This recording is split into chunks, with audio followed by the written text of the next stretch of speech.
திரு லோக பத்மநாபன் அவர்களின் படைப்பான செம்பியன் மாதேவி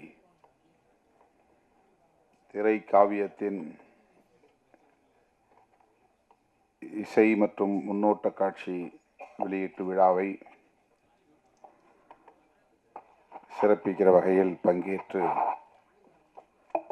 உரையாற்றி விடைபெற்று சென்றிருக்கிற தமிழ்நாடு திரைப்பட இயக்குநர்கள் சங்க தலைவர் மதிப்புமிகு ஆர்.வி. உதயகுமார் அவர்களே,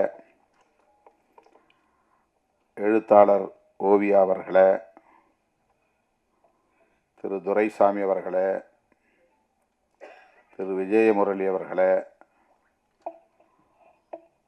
திரைப்பட இயக்குநர்கள் திரு சுப்பிரமணிய சிவா அவர்களே, திரு ராஜா ஆனந்த் அவர்களே, தொழிலதிபர் பரசு முருகையன் அவர்களே, திரைப்பட இயக்குனர் மந்திரமூர்த்தி அவர்களே, இயக்குனர் சுரேஷ் மாரி அவர்களே, தோழர் உலக சினிமா பாஸ்கர் அவர்களே, திரைப்பட நடிகைகள் மஸ்கரா அவர்களே, அஸ்மிதா அவர்களே,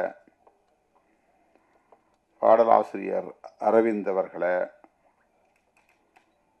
திரைப்பட இசையமைப்பாளர் திரு ஏ.டி. ராம் அவர்களே, இந்த நிகழ்வில் பங்கேற்று வாழ்த்தி உரையாற்றி அமர்ந்திருக்கிற கவிஞர் அண்ணன் காசி முத்துமாணிக்கம் அவர்களே, அறம் என்கிற ஒரு வரலாற்று காவியத்தை படைத்த நமது இயக்குனர் கோபி நயினார் அவர்களே, மற்றும் இந்த திரைப்படத்தில் இந்த படைப்பாக்கத்தின் இயக்குனர் லோக பத்மநாபன் அவர்களுக்கு துணை நின்ற உதவி மற்றும் துணை இணை இயக்குநர்களே, அனைத்து தொழில்நுட்ப கலைஞர்களே, வருகை தந்திருக்கிற தமிழ்ச் சொந்தங்களே,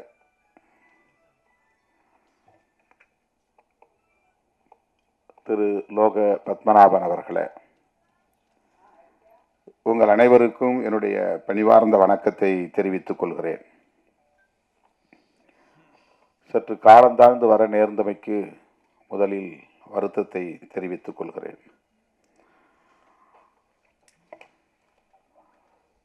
இன்று நம்முடைய அறம் படத்தின் இயக்குனர் கோபி நயினார் அவர்கள்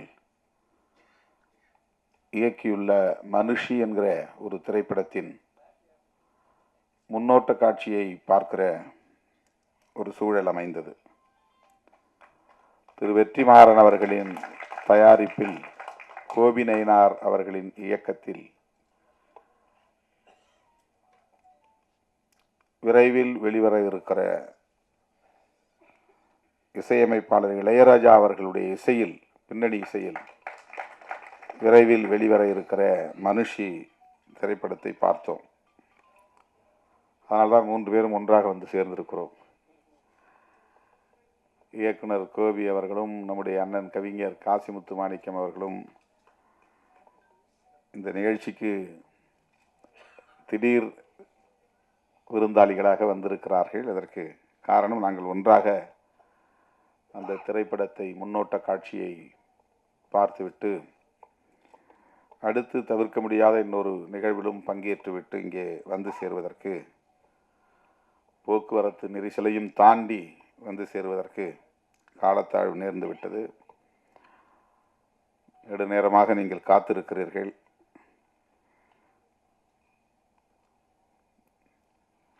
நான் நீண்ட நேரம் எடுத்துக்கொள்ள விரும்பவில்லை. தம்பி லோக பத்மநாபன் அவர்கள்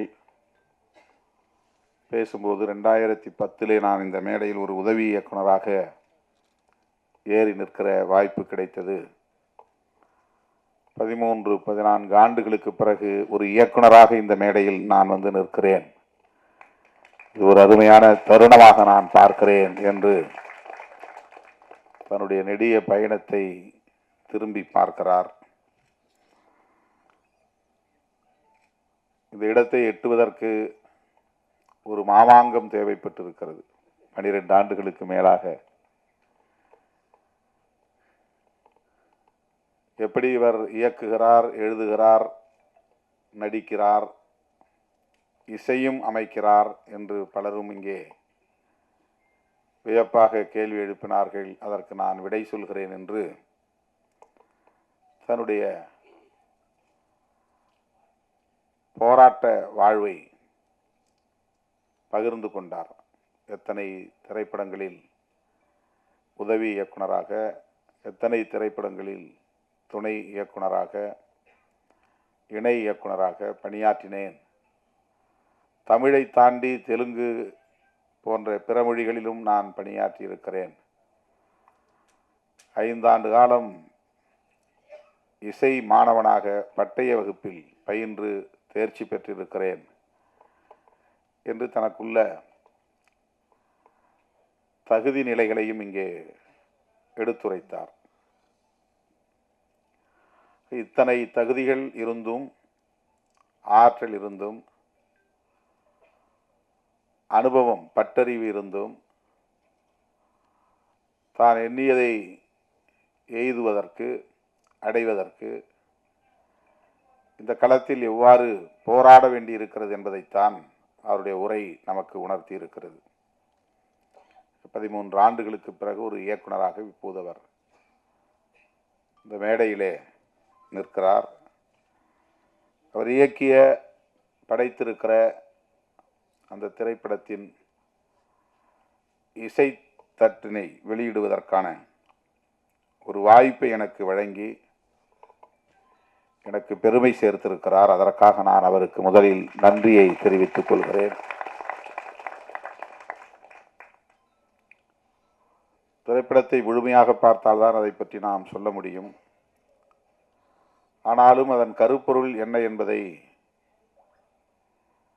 நம்முடைய ஆர்வி உதயகுமார் அவர்களும் சரி, எனக்கு முன்னர் பேசிய அனைவரும் சரி கோடிட்டு காட்டியிருக்கிறார்கள், தொட்டு பேசியிருக்கிறார்கள்.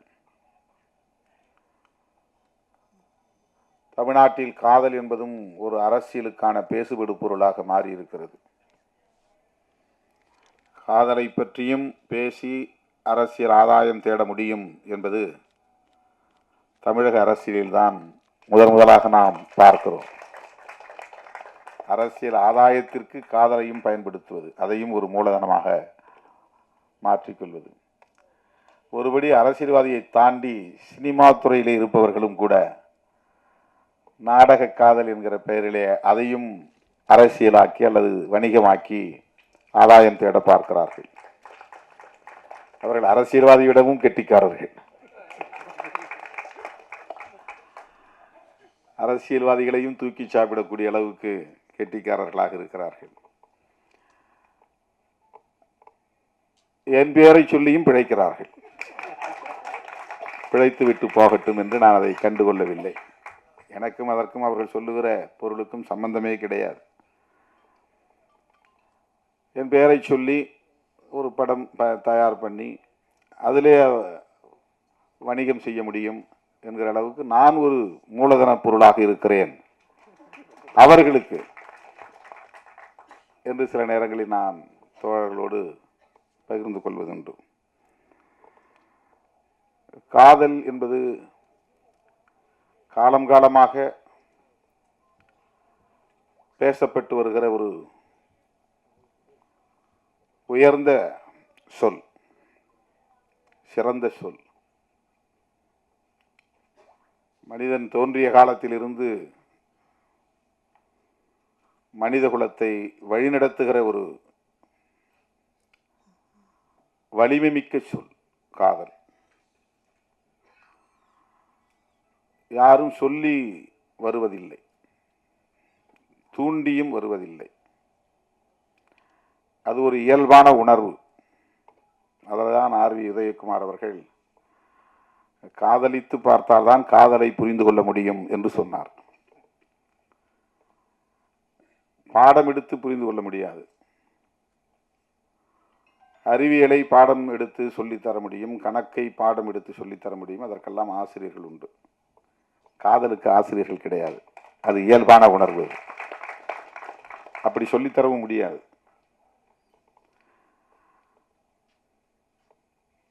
எல்லா உயிரினத்திலும் இருக்கிறது. ஆண்கள் பெண் மனித குலத்தில் மட்டுமல்ல, உயிரினங்களுக்கு இருக்கிற ஒரு பொதுவான உணர்வு அது. அது உலகம் தழுவிய ஒரு பொது உணர்வு. எல்லா உயிரினத்துக்கும் பொதுவான உணர்வு அது. அது மனுஷனுக்கு மட்டும்தான் இருக்குங்கிறது கிடையாது. உயிரினமாக இருக்கக்கூடிய இரு பாலினத்துக்கு இடையில் அவரவர் அந்தந்த உயிரினங்களுக்கு ஏற்ப அது நிகழ்கிறது. நம்மால் உணர முடியாமல் இருக்கலாம். பறவைகளுக்கு இடையிலே நிகழ்கிறது, ஊர்வன இடையே நிகழ்கிறது, விலங்குகளிடையே நிகழ்கிறது. மனிதனால் அது உணர முடியாது. மனிதர்களுக்கிடையே இருக்கிறது. ஆனால் 100 விழுக்காடு ஒவ்வொருவரும் காதலித்துதான் திருமணம் செய்கிறார்களா என்றால் இல்லை.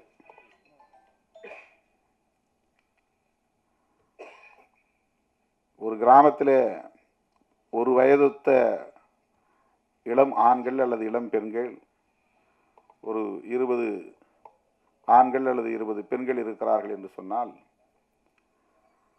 அவர்கள் அனைவருமே யாரையாவது காதல் செய்து தமது வாழ்க்கையை தீர்மானிக்கிறார்களா என்றால் கிடையாது. அங்கொன்றும் இங்கொன்றுமாகத்தான் அது நடக்கிறது. அதற்கான வாய்ப்பு உருவாகிறது. உணர்வு இருக்கும், அது கனியாது, மலராது, அந்த சூழல் உருவாகாது.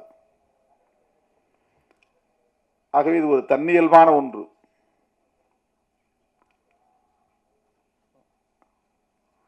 அதனை ஏதோ திட்டமிட்டு யாரோ சொல்லி டிஷர்ட் போட்டால், ஜீன்ஸ் போட்டால், கூலிங் கிளாஸ் போட்டால் பெண்கள் மயங்கி விடுவார்கள். அந்த டிஷர்ட் போட்டவன் பின்னாலேயே பெண்கள் போய் விடுவார்கள் என்பதை போன்ற ஒரு தோற்றம் இங்கே உருவாக்கப்பட்டு அதற்கு ஒரு பெயரை சூட்டியிருக்கிறார்கள், நாடக காதல் என்று. அப்படி ஒன்று இருக்கவே முடியாது. காதல் காதல் தான், அவ்வளவுதான். இன்னொன்று அப்படி ஒன்று இல்லை, அப்படி ஒன்று இருக்க முடியாது. நாடகம் செய்தெல்லாம் யாரும் யாரையும் ஏமாற்றி விட முடியாது.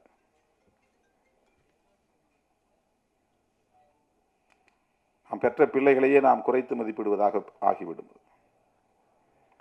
நாம் பெற்ற பிள்ளைகளையே நாம் அவமதிப்பதாக ஆகிவிடுவது, இழிவு செய்வதாக ஆகிவிடுவது. யாரையோ பழிப்பதற்காக, யாரையோ இழிவுபடுத்துவதற்காக நாம் பெற்ற பிள்ளைகளை நாம் கொச்சைப்படுத்தக்கூடாது. இந்த விமர்சனங்கள் ஒரு தனிநபருக்கு எதிரான விமர்சனங்கள் அரசியல் ரீதியாக செய்யப்படுகின்றன என்பது ஒரு புறம் இருந்தாலும்,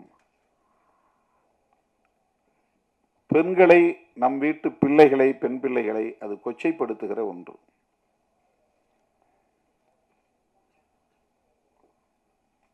அதை ஒருபோதும் நியாயப்படுத்த முடியாது. என்னிடத்திலே ஒரு பத்திரிகையாளர் கேட்டார், நான் திருப்பி கேட்டேன், திருமாவளவன் பிறப்பதற்கு முன்பு இந்த மண்ணில் காதல் இல்லையா? நான் வந்த பிறகுதான் இங்கே காதல் என்ற சொல் புழக்கத்தில் இருக்கிறதா? இது எவ்வளவு பெரிய அபாண்டம், எவ்வளவு பெரிய வீண் பழி. இதை சொல்லுகிறவர்கள் தங்கள் வீட்டில் உள்ள பிள்ளைகளையும் கவனத்திலே கொண்டு, கருத்திலே கொண்டு பேச வேண்டாமா என்ற ஒரு கேள்வியை எழுப்பினேன். அருமை தோழர்களே, காதல் என்பது இயல்பானது என்றால் இயற்கையானது என்று பொருள். இயல்பு என்றால் இயற்கை என்றுதான் பொருள். அது ஒரு இயற்கையான உணர்வு. அது வலிந்து உருவாக்க முடியாது. ஒருவர் சொல்லி இன்னொருவர் அதை செய்யவும் முடியாது. ஆகவே திரைப்படங்களாக இருந்தாலும் சரி, நாவல் எழுதுவதாக இருந்தாலும் சரி, எந்த படைப்பாக இருந்தாலும் சரி, தவறான ஒரு தோற்றத்தை உருவாக்கக்கூடாது. இதுதான் என்னுடைய கருத்து, என்னுடைய வேண்டுகோள். காதலுக்கு ஏன் எதிர்ப்பு வருகிறது? எல்லா நாடுகளிலும் இது போல காதலுக்கு எதிர்ப்பு உண்டா? கட்டாயமாக இருக்கும். காதலுக்கு எதிர்ப்பு கட்டாயமாக இருக்கும். அதனுடைய பரிமாணங்கள் நாட்டுக்கு நாடு வேறுபடுகிறது. இந்தியாவை பொறுத்தவரையில் ஏற்கனவே இங்கு நிறுவப்பட்டிருக்கிற ஒரு கருத்தியல் காதலை மறுக்கிறது. இனக்கலப்பு ஏற்பட்டு விடக்கூடாது அல்லது சாதி கலப்பு ஏற்பட்டு விடக்கூடாது என்பதுதான் அந்த கருத்தியல். சாதி தூய்மைவாதம் என்பதுதான் அந்த கருத்தியல்.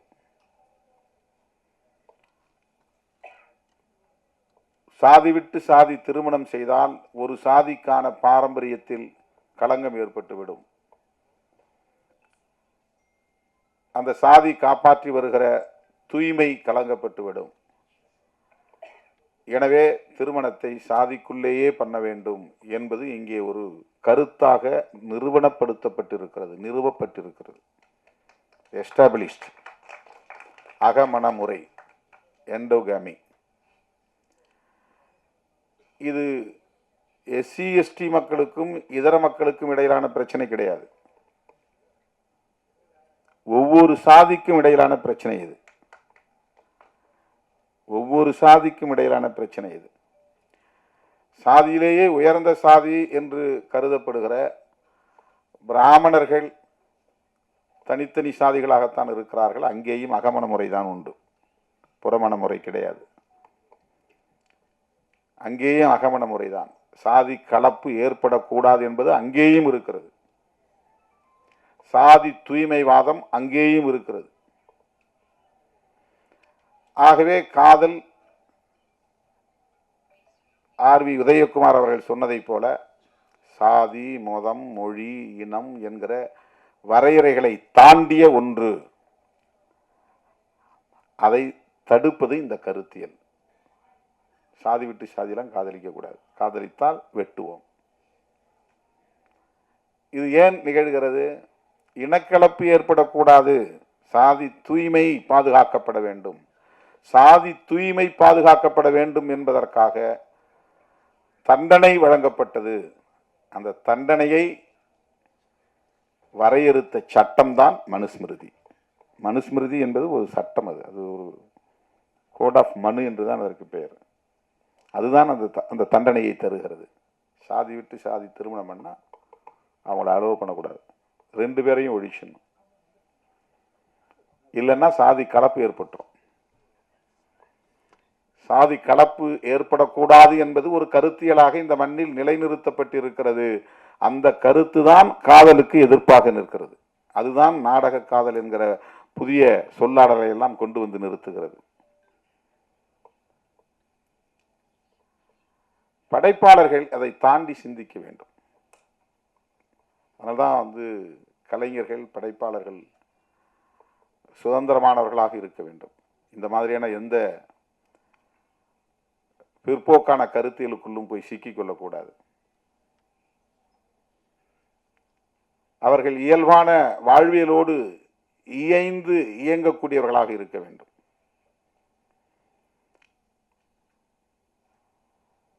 அந்த ஆளுமை உள்ளவர்களால் தான் சிறப்பான ஒரு படைப்பை தர முடியும். அதில் எந்த ஒரு கருத்தையும் ஏற்றக்கூடாது. என் கூட இருக்கிறதுனால நான் சொல்ற கருத்தை தான் சொல்லணும் அப்படின்னு ஒன்றும் கிடையாது. என் கூட இருக்கிற தோழர்கள்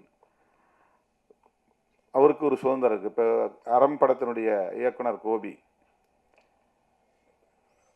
எம்மோடு இணைந்து அரசியல் களத்திலும் பணியாற்றுகிறார். ஆனால் அந்த சாயல் இருக்காது அவருடைய படைப்பில். அதுதான் அவருக்குள்ள ஆளுமை, அதுதான் அவருக்குள்ள சுதந்திரம். இன்னைக்கு படத்தை பார்த்து வந்த நானும் கவிஞர் காசிமுத்து மாணிக்கம் அவர்களும் அவரை பயங்கரமாக பாராட்டிக்கிட்டே வந்தோம். இந்த பாராட்டு மழையில் நினைஞ்சு உட்கார்ந்துருக்கிறாரு. இந்த படம் வெளியே வந்தால் அவர் யாருங்கிறது தெரியும், எவ்வளோ பெரிய இன்டலெக்சுவல் அப்படிங்கிறது தெரியும் அவருக்கு. படம்னா குத்துப்பாட்டு இருக்கணும், படம்னா வந்து காதல் காட்சி இருக்கணும், படம்னா சண்டை இருக்கணும், படம்னா வன்முறை இருக்கணும், படம்னா வந்து ஒரு வணிக நோக்கம் இருக்கணும் அப்படிங்கிறதெல்லாம் உடைச்சிருக்கிறார் அவர். வெறும் டிஸ்கஷன் தான் 2 மணி நேரம், ஒரு அறைக்குள்ளே உட்காந்து பேசிக்கிட்டே இருக்கிறாங்க, அவ்வளோதான். அதான் படம். அவுட்டோர் ஷூட்டிங்லாம் கிடையாது, ஊர் ஊராக கேமராவை எடுத்துகிட்டு சுற்றுறதுலாம் இல்லை. ஒரு ரூமை பிடிச்சி ரூமில் 4 பேரை உட்கார வச்சு பேச வைக்கிறார். பாட்டு கிடையாது, டூயட் கிடையாது, லவ் இல்லை. இது மாதிரி எந்த பரிமாணங்களும் அதில் கிடையாது. இது படைப்பாளர்களுக்குள்ள ஒரு ஆளுமை. இது அதில் அவர் என்ன சொல்ல வர்றாருன்னா, மக்களை அறிவியலோடு இணைந்து வாழ கற்பிக்க வேண்டும். அறிவியல் என்ன சொல்ல, அறிவியல் சொல்றதுதான் வந்து யதார்த்தமான உண்மை. அறிவியல் தான் யதார்த்தமான உண்மை. அதுல எந்த விதமான புனைவும் இருக்காது, நம்பிக்கைங்கிற பேர்ல எந்த கற்பனையும் இருக்காது, எந்த திணிப்பும் இருக்காது அறிவியல்ல. அறிவியல் அறிவியல் அவ்வளவுதான். அது நிறைய தத்துரூபமான காட்சிகள் அதில் பதிவு பண்ணியிருக்கிறாரு. பேப்பரை தூக்கி இப்படி எரிஞ்சால் அது பறக்குது, அதே பேப்பரை கசக்கி போட்டால் கீழே பொத்துன்னு விழுது. ஒரு ஃபிசிக்ஸ், ஒரு ஹீரோயினை வச்சு சொல்கிறார். இது ஏன் பிள்ளைகளுக்கு சொல்லிக் கொடுக்கணும், நீ வேற எதுவும் சொல்லி தராத, சாதி ஆண்ட பரம்பரையெல்லாம் சொல்லிக் கொடுக்காத, அரச பரம்பரையெல்லாம் சொல்லிக் கொடுக்காத. அவன் இந்த காலத்திலேயே ஆண்டான், இன்னைக்கு நீ பிச்சை எடுத்துட்டு தானே இருக்கிற. அவன் கோட்டையை கட்டி ஆண்டாலும் அவன் பரம்பரை இன்னைக்கு என்ன நிலையில் இருக்கு, அது நிலைக்காதுங்கிறது தான் அர்த்தம். கோட்டை கட்டி ஆண்டவன் பிள்ளை அத்தனை அது பரம்பரை, நான் மறுபடியும் அதே கம்பீரத்தோட இருப்பேன், யானையில போவேன், குதிரை போவேன்னு போக முடியுதா? முடியாது. இதுதான் வாழ்க்கை.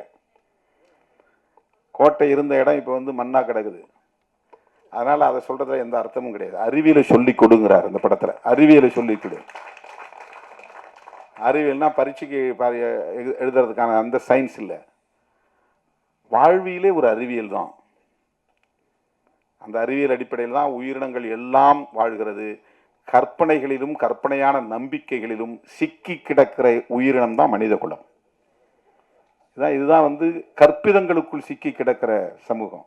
எனக்கு இன்னும் ஒரு பாரம்பரியம் இருக்கு, நான் வந்து இந்த குடும்பத்தை சார்ந்தவன் அப்படிங்கு, நான் வந்து இப்படிப்பட்ட ஆளு அப்படின்னு ஒரு ஈகோ, இது எல்லாமே கற்பிதங்கள்.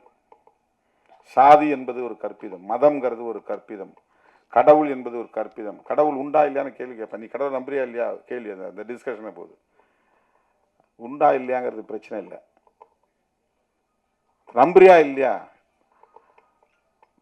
கடவுளை பற்றி நான் எதுவும் பேச தேவையில்லை. மனிதனுடைய வாழ்க்கை தான் முக்கியமானது. நான் எப்படி வாழணும்னு நினைக்கிறேன், அவ்வளவுதான்.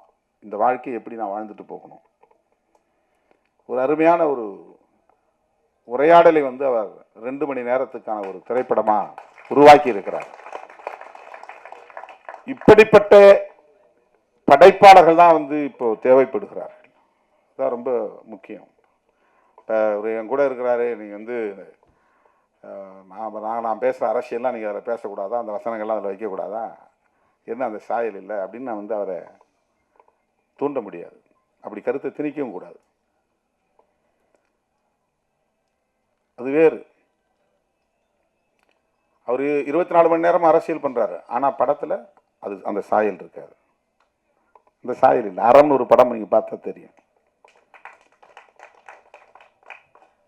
இப்போ கற்பிதங்களுக்குள்ளே சிக்கி கிடக்கிற மானுடத்தை மீட்பது என்பதுதான் படைப்பாளர்களின் போராட்டமாக இருக்க வேண்டும்.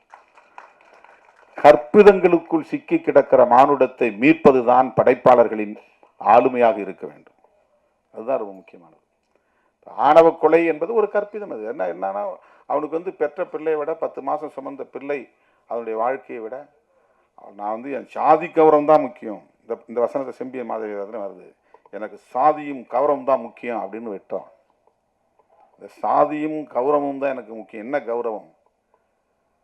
சாதி அடிப்படையிலான கௌரவம். கௌரவம் கல்வி அடிப்படையிலான கௌரவம் அல்ல, அறிவு அடிப்படையிலான கௌரவம் அல்ல. ஆற்றல் அடிப்படையிலான கௌரவம் அல்ல, சாதி அடிப்படையிலான கௌரவம். செம்பியன் மாதவி படத்தில் லோக பத்மநாபன் எழுதிய வசனத்தில் வில்லனா நடிக்கிறவர் சொல்றார், எனக்கு சாதியும் கௌரவம் தான் முக்கியம் அப்படின்னு அப்படியே அருவாலை வச்சு ஹீரோவை வெட்டுறார். இது தமிழ்நாட்டில் மட்டுமல்ல, இந்தியா முழுவதும் உள்ளது. இது கற்பிதம். இது வந்து வரட்டு கௌரவம். நாம் அந்த கௌரவ கொலைன்னு சொல்லுவாங்க, நான் வரட்டு கௌரவ கொலைன்னு சொல்லுவோம். இப்போ இது ஆணவ கொலைன்னு நம்ம பதிவு பண்ணுறோம். அது வந்து ஒரு ஃபால்ஸ் பிரஸ்டீஜ். இது பிரஸ்டீஜுங்கிறது எது? நமக்குரிய மரியாதை என்பது என்ன? தன்மானம் தான் உண்மையான கௌரவம். என்னுடைய தன்மானம் தான் முக்கியமானது. ஒரு டிக்னிட்டின்னு சொல்றோம்ல, அந்த டிக்னிட்டி தான் முக்கியமானது. அதை எப்போது பெற முடியும்னா, ஒரு தெளிவு வாழ்க்கையை பற்றிய, மனித குலத்தை பற்றிய, அறிவியலை பற்றிய தெளிவு போதுதான் அது நமக்கு புலப்படும். ஆகவே செம்பியன் மாதேவி ஒரு ட்ரெய்லர் தான் போட்டிருக்காரு, முழு படம் நம்ம பார்க்கல. அதில் வரக்கூடிய காட்சி, அதில் வரக்கூடிய வசனம், காதலுக்கு எதிர்ப்பு சாதியின் பெயரால் இருக்கிறது, அதை பற்றி அதில் பேசப்படுகிறது என்பதை நம்மால் உணர முடிகிறது. இதை ஏன் திரும்ப திரும்ப பேச வேண்டும்? எதற்காக இதை திரும்ப திரும்ப நாம் படமாக்க வேண்டும்? திரும்ப திரும்ப விவாதிப்பதன் மூலம்தான் ஒரு பிரச்சனை தீர்வை எட்டுகிறது. மீண்டும் மீண்டும் உரையாடல் தேவைப்படுகிறது. நாம நிறைய காலத்தில், கடந்த காலங்களில் அரசியல் என்னன்னா, காஸ்ட்டை பற்றிலாம் பேசக்கூடாது, நமக்கு தான் காஸ்ட் கிடையாது அப்படின்னு தள்ளி விட்டுருவாங்க. சாதி பிரச்சனை பற்றி பேசக்கூடாது, நம்ம இடத்த சாதி பிரச்சனை இல்லை, ஆனால் இருக்கு, உண்மையில் இருக்கு. மனுஷன் பிறந்ததுலேருந்து சாகிற வரையிலும் அவனை அறியாம அவனை வழி நடத்திட்டு இருக்கிறது சாதி உளவியல். இந்திய மண்ணை பொறுத்தவரையில் அவன் உடுத்துறதிலிருந்து, உண்ணுவதிலிருந்து, உறங்குகிற வரையில் அவனை அறியாமல் அவனை வழிநடத்துவது சாதி உளவியல். இது வந்து டிஎன்ஏலே வந்து அதுக்கான கட்டமைப்பை போட்டாங்க. நான் சாதி ஒழிப்பை பேசினா கூட என்னை ஏதோ ஒரு சக்தி இயக்கி கொண்டிருக்கிறது, அதில் டாமினன்ட் ஆதிக்கம் செலுத்துவது சாதியாக தான் இருக்கு. நான் யாரோட உறவாட முடியும்? நான் யாரை நட்பாக வச்சுக்க முடியும்? எனக்கு யார் அக்சஸாக இருக்கிறாங்க, ஈஸி அக்சஸாக இருக்கிறாங்க? இந்த சமூகம் அப்படி கட்டமைக்கப்பட்டிருக்கு. அந்த மாதிரி தான் வந்து நண்பர்கள், அந்த மாதிரி தான் உறவுகள், அந்த மாதிரி தான் வந்து இயக்கம், நடவடிக்கைகள் இந்த மண்ணில் அமைக்கப்பட்டு இருக்கிறது. நாம் ஏன் இதை வேண்டாம் என்று சொல்லுகிறோம்? இதற்கு ஒரு நீண்ட நெடிய கசப்பான அனுபவங்கள் இருக்கிறது. நான் மட்டும் சொல்லவில்லை, ஐயன் திருவள்ளுவன் சொல்லியிருக்கிறார் 2000 வருடங்களுக்கு முன்னால். காதலை வாழ்த்துகிறார், சாதி ஒழிகை என்கிறார். இது ஐயன் திருவள்ளுவனுடைய நிலைப்பாடு. அதுக்கும் பின்னால போனால் கௌதம புத்தரும் அதுதான் சொல்றாரு. கௌதம புத்தர் வந்து ஏதோ ஒரு மதத்தை உருவாக்கிய குரு என்பதை போல, மடாதிபதி என்பதை போல இங்கே காட்டப்படுகிறது, அல்லது கடவுள் போல காட்டப்படுகிறது. கிடையாது. இந்த மண்ணில் சமத்துவம் இல்லை, சமத்துவத்தை உருவாக்க வேண்டும் என்பதற்காக ஒரு கோட்பாட்டை உருவாக்கியவர் கௌதம புத்தர். சுதந்திரம், சமத்துவம், சகோதரத்துவம் என்பதுதான் பௌத்தத்தின் அடிப்படை கோட்பாடுகள். அரசமைப்பு சட்டத்தில் பிரியாம்பிள் என்கிற முகப்புரையில் அம்பேத்கர் அவர்கள் எடுத்து கையாளுகிற இந்த சொற்கள் பகவான் புத்தரின் போதனைகளில் இருந்து நான் எடுத்து கையாண்டது என்று புரட்சியாளர் அம்பேத்கர் அவர்கள் விளக்கம் தருகிறார். பிரெஞ்சு புரட்சியிலிருந்து நான் எடுக்கல, அவருடைய போதனைகள் இருந்து. ஆகவே அவரும் இந்த சாதியின் பெயரால் இருக்கிற சமத்துவமின்மையை எதிர்க்கிறார். சனாதனத்தால் நிறுவப்பட்டிருக்கிற சமத்துவமின்மையை எதிர்க்கிறார். பிறப்பின் அடிப்படையில் உயர்வு தாழ்வு என்று இங்கே நிறுவப்பட்டிருக்கிற இந்த கருத்தியலை, இந்த உளவியலை அவர் கட்டுடைக்கிறார். அதுதான் பௌத்தம். ஆகவே இது ஏதோ புதுசா நாம பேசுற அரசியல் கிடையாது. நாம இப்ப பேசுற வேண்டாம், காதலுக்கு மரியாதை கொடுக்கணும், காதலை வந்து சாதியின் பெயரால் தடுக்கக்கூடாது அப்படின்னு நம்ம பேசுகிறோம்னா இது நம்முடைய கருத்து கிடையாது. இப்போ 1000 ஆண்டுகளுக்கு மேலாக இங்கே பேசப்பட்டு வருகிற கருத்து தான். ஆக இன்னும் உரையாட வேண்டிய தேவை இருக்கிறது. இந்த 2000 வருஷம் பத்தலை, இன்னும் உரையாட வேண்டிய தேவை இருக்கிறது. இன்னும் 2000 வருஷம் கூட பிடிக்கலாம். இதை கடந்து மனிதன் முதிர்ச்சி அடைவதற்கு, பக்குவம் அடைவதற்கு, உயர்ந்த நிலையை எட்டுவதற்கு, உளவியல் பக்குவமடைந்த உளவியலை பெறுவதற்கு இன்னும் பல 100 ஆண்டுகள் கூட ஆகலாம். நாம் எந்த அளவுக்கு இந்த உரையாடலை இன்னும் கூர்த்திட்டுகிறோமோ ஜனநாயக பூர்வமாக, இது சரி, இது தவறு, இது வேண்டும், இது வேண்டாம், இது நியாயம், இது அநியாயம் என்கிற அடிப்படையிலே இந்த உரையாடல்களை நாம் கூர்த்திட்ட அது விரைவாக ஒரு பக்குவமடைந்த நிலையை எட்டும். ஆகவே செம்பியன் மாதவி போன்ற திரைப்படங்கள் இன்னும் இங்கே தேவைப்படுகிறது. ஆணவ கொலைகள் குறித்த விவாதங்களை இன்னும் கூர்த்திட்ட வேண்டிய தேவை இருக்கிறது. இது மோதலுக்காக அல்ல, தீர்வுக்காக. இது வன்முறையை தூண்டுவதற்காக அல்ல, ஒரு நல்ல வாழ்வியலை கட்டமைப்பதற்காக. உரையாடல் நிகழ்த்தாத எந்த பிரச்சனையும் தீர்வை தராது. புருஷன் பொண்டாட்டிக்கு இடையில பிரச்சனை இருந்தால் கூட மூஞ்சி முடிச்சிட்டு கூடாது, பேசணும். திருவி கூடாது, பேசணும். என்னங்கிறத அதுக்குன்னு நேரத்தை ஒதுக்கி வச்சு பேசணும். அப்பதான் அதுக்கு தீர்வு கிடைக்கும். பேசாத எந்த பிரச்சனைக்கும் தீர்வு இல்லை. உரையாடல் இல்லாத எந்த சிக்கலுக்கும் தீர்வு கிடையாது. ஆகவே இது போன்ற படைப்புகள் எல்லாம் உரையாடல்களுக்கான படைப்புகள். தீர்வை நோக்கி பயணிக்கிற உரையாடல்களை உருவாக்குவதற்கான படைப்புகள். அந்த களத்தை தேர்வு செய்து லோக பத்மநாபன் அவர்கள் துணிந்து அந்த கருப்பொருளை எடுத்து கையாண்டிருக்கிறார். அதை இன்றைக்கு ஒரு படைப்பாக நம் இடத்திலே தமிழ் சமூகம் உணர வேண்டும் என்கிற வகையிலே சமர்ப்பிக்கிறார் என்பது பாராட்டுதலுக்குரியது. அவருடைய முதல் படம், அவருடைய இயக்கத்தில் வெளிவருகிற முதல் படம் மாபெரும் வெற்றியை பெற வேண்டும். அவர் மிகச்சிறந்த இயக்குனர் என்கிற நிலையை எட்ட வேண்டும். இந்த வணிகமயமான கதை பின்னலுக்குள்ளே போய் சிக்கிக் கொள்ளாமல் ஒரு படம் எடுத்தால் கூட, அவர் ஒரு 7-8 வருஷத்துக்கு முன்னால் எடுத்தார். ஆனால் அறம் இன்னைக்கும் பேசப்படுகிறது. ஒரே ஒரு படம் தான், ஒரே ஒரு சின்ன கருப்பொருள் தான். ஒரு படம் எடுத்தால் கூட, அதுக்கப்புறம் படம் கூட தேவையில்லை. ஆனால் அதில் மனித குலத்துக்கு நாம் என்ன சொல்லுகிறோம், எப்படி அவர்களுக்கான வழிகாட்டுதலை தருகிறோம், அதை எப்படி உரையாடலுக்கு உட்படுத்துகிறோம், அதுதான் ரொம்ப முக்கியம். இந்த படம் வந்தவொடனே ஒரு 10 நாள் பேசுபடு பொருளாக மாறும், கோடியாக பணம் கொட்டும், அதில் பெரிய பயனடைவாங்க. அதுக்கப்புறம் அது போய் இது எங்கேயோ ஒரு வாரத்தில் கிடக்கும். அதுக்கப்புறம் அது யாரும் பேச முடியாது.